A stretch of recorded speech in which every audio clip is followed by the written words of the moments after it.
इस समय की सबसे बड़ी अपडेट भारत की विदेश नीति को लेकर आ रही है।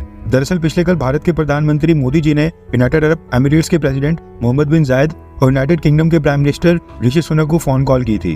प्रधानमंत्री मोदी जी ने यूएई के प्रेसिडेंट के साथ फोन कॉल के ऊपर इजराइल की सिचुएशन को लेकर डिस्कशंस की, जबकि British prime minister Rishi Sunak के साथ इजराइल और फ्री ट्रेड एग्रीमेंट दोनों को लेकर चर्चा हुई। ऋषि सुनक पहले ही भारत और इंग्लैंड के क्रिकेट मैच के लिए भारत आने वाले थे और माना जा रहा था कि उस दौरान उनकी भारत यात्रा में भारत और ब्रिटेन के बीच एक फ्री ट्रेड एग्रीमेंट भी साइन हो सकता है। लेकिन फ्री ट्रेड एग्रीमेंट को लेकर नेगोशिएशंस खत्म ही नहीं हो पा रही हैं, क्योंकि कुछ मुद्दों के ऊपर दोनों देशों की सहमति बिल्कुल नहीं बन पा रही है, जिनके बिना भारत की सरकार फ्री ट्रेड एग्रीमेंट साइन करने से इनकार कर रही है। वैसे भारत और ब्रिटेन के बीच फ्री ट्रेड एग्रीमेंट की डेडलाइन पिछले साल की दिवाली रखी गई थी और अब तो इस साल की दिवाली भी आ गई है और ब्रिटेन में बोरिस जॉनसन के बाद वहां पर लिज ट्रस और फिर ऋषि सुनक प्राइम मिनिस्टर बन गए हैं। लेकिन अभी तक दोनों देश फ्री ट्रेड एग्रीमेंट साइन ही नहीं कर पा रहे हैं। यूनाइटेड अरब एमिरेट्स की बात करें तो 24 घंटों पहले ही एक बहुत ही बड़ी खबर आई थी कि यूएई अगले साल भारत में $50 बिलियन की इन्वेस्टमेंट करेगा और उसी के 24 घंटों के अंदर ही प्रधानमंत्री नरेंद्र मोदी जी का यूएई के प्रेसिडेंट मोहम्मद बिन जायद को फोन कॉल करना ये साफ दर्शाता है कि प्रधानमंत्री मोदी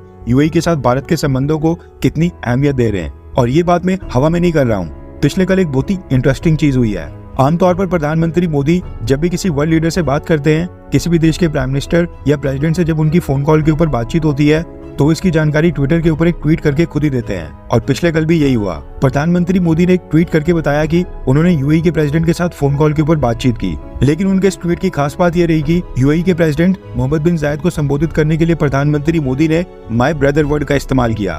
बिल्कुल ठीक सुना आपने, माय ब्रदर, और स्टेटमेंट में लिखा कि मैंने अपने भाई मोहम्मद बिन जायद से फोन कॉल के ऊपर बातचीत की।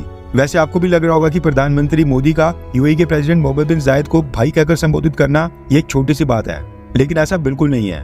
आपकी जानकारी के लिए बता दूं कि प्रधानमंत्री मोदी ने इजराइल के prime minister Benjamin Netanyahu, Russian president Vladimir Putin, American president Joe Biden, French president Emmanuel Macron, even पिछले कल British prime minister Rishi Sunak तक के लिए कई सारे ट्वीट किए हैं। और इन सब देशों के लीडर्स को संबोधित करते हुए प्रधानमंत्री मोदी जी ने अपनी स्टेटमेंट में हमेशा माय फ्रेंड यानी मेरे दोस्त शब्द का इस्तेमाल किया है। प्रधानमंत्री मोदी उनको अपना भाई कहकर संबोधित नहीं करते हैं बल्कि दोस्त बोलते हैं। इसलिए पीएम मोदी का यूएई के प्रेसिडेंट मोहम्मद बिन जायद के लिए भाई शब्द का इस्तेमाल करना इसको बहुत ही पॉजिटिव तरीके से देखा जा रहा है और ये दर्शाता है कि यूनाइटेड अरब एमिरेट्स, जो कि मिडिल ईस्ट में एक बहुत ही इंपॉर्टेंट मुस्लिम देश है, वो रशिया, इजराइल या फ्रांस की तरह न सिर्फ भारत का करीबी दोस्त है बल्कि अब यूएई के साथ हमारे भाइयों वाले रिश्ते हैं। डिप्लोमेटिक वर्ल्ड में इसको एक बहुत ही इंपॉर्टेंट डेवलपमेंट की तरह देखा जा रहा है। हालांकि ये भी सच है कि डिप्लोमेटिक वर्ल्ड में कोई भी देश किसी का भाई या फिर किसी का दोस्त नहीं होता है और सभी देश अपने अपने खुद के पर्सनल बेनिफिट्स के बारे में सोचते हैं, लेकिन कई बार इस चीज को मद्देनजर रखते हुए भी कुछ फैसले लेने पड़ते हैं। वैसे मिडिल ईस्ट में आपको कौन सा देश